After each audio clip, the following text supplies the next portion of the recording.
The effect of that quarantine was to shift the sphere of Sister Eva's activity to other streets, and notably those most haunted by the Reverend Eustace Hannah and Brother Victor of the Order of Little Ease.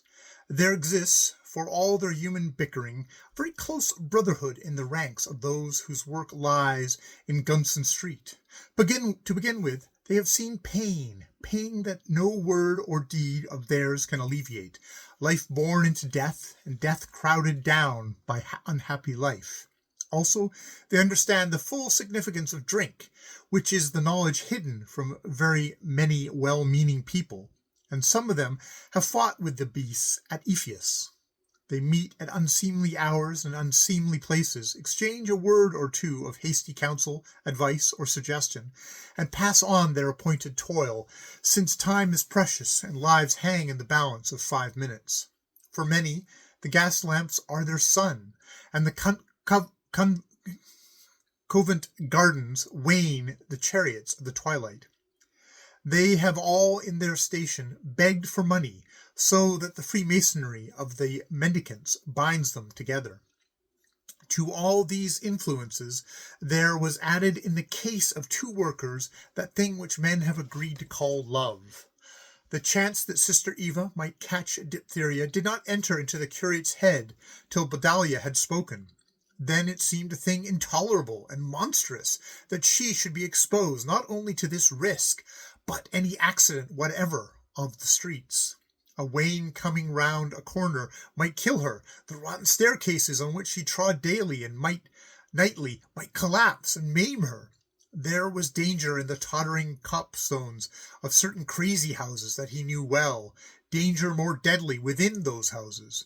What if one of those 1,000 drunken men crushed out that precious life? A woman had once flung a chair at the curate's head. Sister Eva's arm would not be strong enough to ward off a chair. There were also knives that were quick to fly. These and other considerations cast the soul of the Reverend Eustace Hannah into torment that no leaning upon Providence could relieve. God was indubitably great and terrible. One had only to walk through Gunson Street to see that much. But it would be better, vastly better, that Eva should have the protection of his own arm. And the world that was not too busy to watch might have seen a woman, not too young, light-haired and light-eyed, slightly assertive in her speech, and very limited in such ideas as lay beyond the immediate sphere of her duty, where the eyes of the Reverend Eustace Hannah turned to follow the footsteps of a queen crowned in a little grey bonnet with white ribbons under the chin.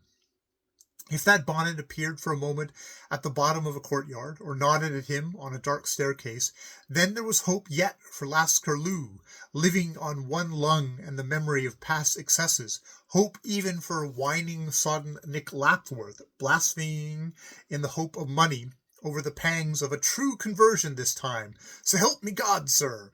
If that bonnet did not appear for a day, the mind of the curate was filled with lively pictures of horror, visions of stretchers, a crowd at some villainous crossing, and a policeman. He could see that policeman, jerking out over his shoulder the details of the accident and ordering the man who would have set his body against the wheels, heavy dray wheels, he could see them, to move on. Then there was less hope for the salvation of Gunson Street, and all in it. This agony Brother Victor beheld one day when he was coming from a deathbed. He saw the light in the eye, the relaxation of the muscles of the mouth, and heard a new ring in the voice that told flat all the forenoon. Sister Eva had turned into Gunson Street after 48 hours' eternities of absence. She had not been run over. Brother Victor's heart must have suffered in some human fashion, or he would have never seen what he saw. But the law of his church made suffering easy. His duty was to go on with his work until he died, even as Bdlh went on. She, magnifying her office, faced the drunken husband, coaxed the doubly shiftless, thriftless girl-wife into a little forethought, and begging clothes when and where she could for the scrofulous babes that had multiplied like green scum on the untopped water cisterns. The story of her deeds was written in the book that the curate signed weekly, but she never told him any more of fights and tumults in the street. Miss Eva does her work her way. I does mine. But I do more than that, Miss Eva, 10 times over, and thank you, Bdlh, says he. That'll do for this week. And I wonder what Tom doing now long o' that. Other woman. Seems like as if I'd go and look at him one of these days. But I cut her liver out. I couldn't help myself. Better not go, perhaps. Hrdsft lay more than 2 miles from Gunnison Street, and were inhabited by much the same class of people. Tom had established himself there with Jenny Wabstow, his new woman, and for weeks lived in great fear of Bdlh's suddenly descending upon him. The prospect of actual fighting did not scare him, but he objected to the police courts that would follow, and the orders for maintenance and the other devices of a law that cannot understand the simple rule that, when a man's tired of a woman, he's in such a bloomin' fool as to live with her no more, and that's the long and short of it. For some months his new wife wore very well, and kept Tom in a state of decent fear and consequent orderliness. Also work was plentiful. Then a baby was born, and, following the law of his kind, Tom, little interested in the children he helped produce, sought distraction in drink. He had confined himself, as a rule, to beer, which is stupefying and comparatively innocuous. At least it clogs the legs, and through the heart may ardently desire to kill. Sleep comes swiftly, and the crime often remains undone. Spirits, being more volatile, allow both the flesh and the soul to work together, generally to the inconvenience of others. Tom discovered that there was merit in whiskey, if only you took enough of it, cold. He took as much as he could purchase or get given him, and by the time that his woman was fit to go abroad again, the 2 rooms of their household were stripped of many valuable articles. Then the woman spoke her mind, not once, but several times, with point, fluency, and metaphor, and Tom was indignant at being deprived of peace at the end of his day's work, which included much whiskey.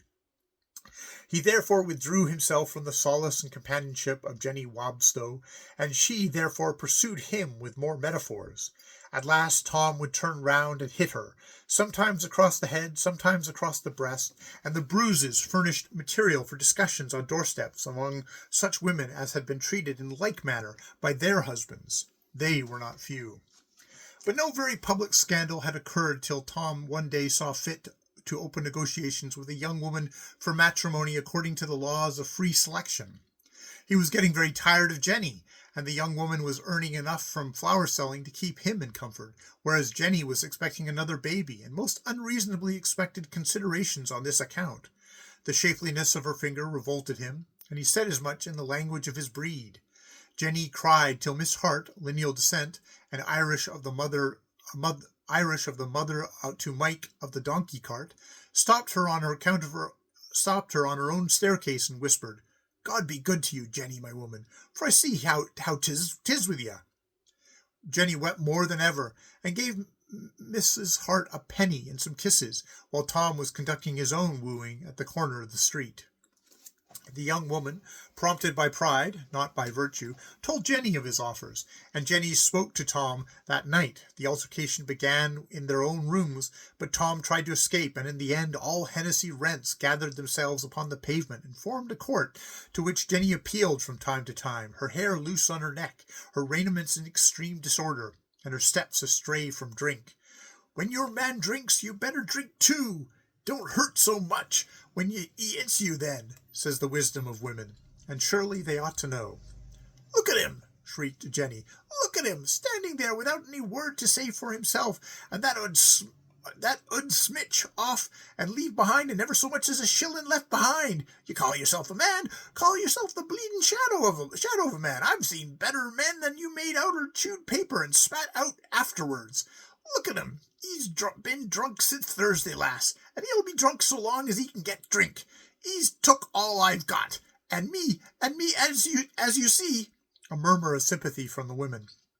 "Took it all, he did, at the top of his blastin' pickin' and stealin'. Yes, you thief. He goes off and tries to take up along o' that." Here following a complete and minute description of the young woman. Luckily she was not on the spot to hear. "He'll serve her as he served me. He'll drink every bloomin' copper she makes, and then leave her alone, same as he done me. Oh, women, look at you. I've borne him one out there, and there's another on the way, and he's held up, and leave me now, the stinking dorg. You may leave me. I don't want none of your leavings. Go away, get away. The hoarseness of passion overpowered the voice. The crowd attracted a policeman as Tom began to slink away. Look at him, says Jenny, grateful for the new listener. Ain't there no law for such as him?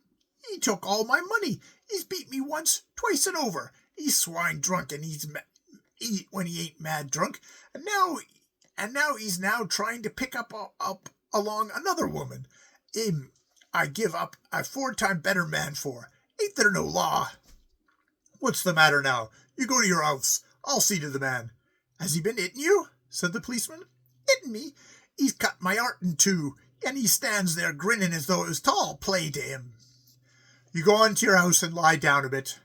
I'm a married woman, I tell you. I'll have my husband. I ain't done her no bloomin' harm, says Tom from the edge of the crowd. He felt that public opinion was running against him.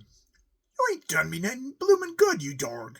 I'm a married woman, I am, and I won't have my husband took for me. Well, if you are a married woman, cover your breasts, said the policeman soothingly. He was used to domestic brawls. Shan't. Thank you for your impudence. Look here. She tore open her disheveled bodice and showed such crescent-shaped bruises as were made by well-applied chairback. That's what he's done to me, 'cause my heart wouldn't break quick enough. He's tried to get in and break it. Look at that, Tom.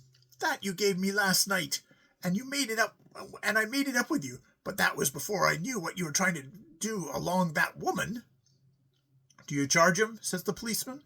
You'll get a month for it, perhaps. No, said Jenny firmly. It was the one thing to expose her man to the scorn of the street. It was another to lead him to jail. Then you go and lie down, and you, this to the crowd, pass along the pavement there. Pass along. Take nothing to laugh at. To Tom, who was being sympathized with by his friends, it's good for you she didn't charge you, but mind this now, the next time, etc. Tom did not at all appreciate Jenny's forbearance, nor did his friends help compose his mind.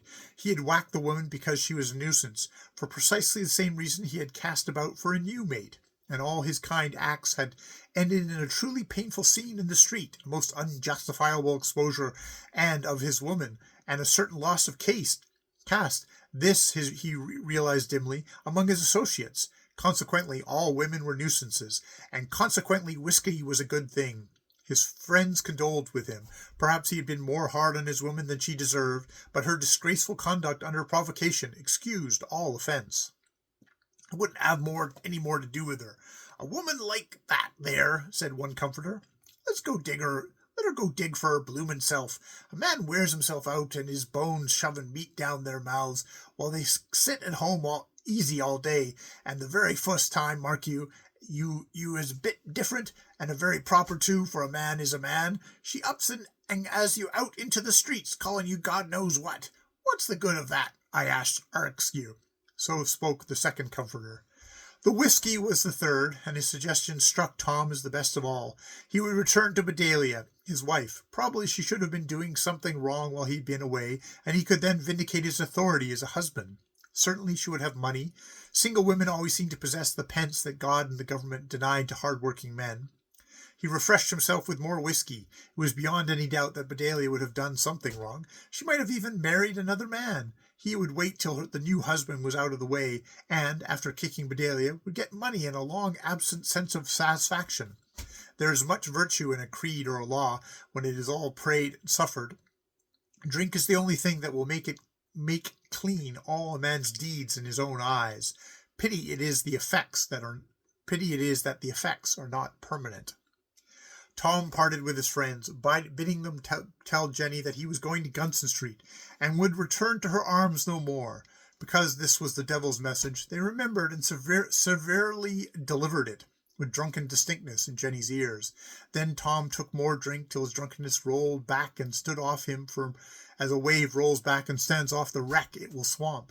He reached the traffic-polished black asphalt of the side street and trod warily among the reflections of the shop lamps that burned in gulfs of pitchy darkness, fathoms beneath his boot heels. He was very sober indeed. Looking down his past, he believed that he was justified of all his actions so entirely and perfectly that if Bdlh had in his absence dared to lead a blameless life, he would smash her for not having gone wrong.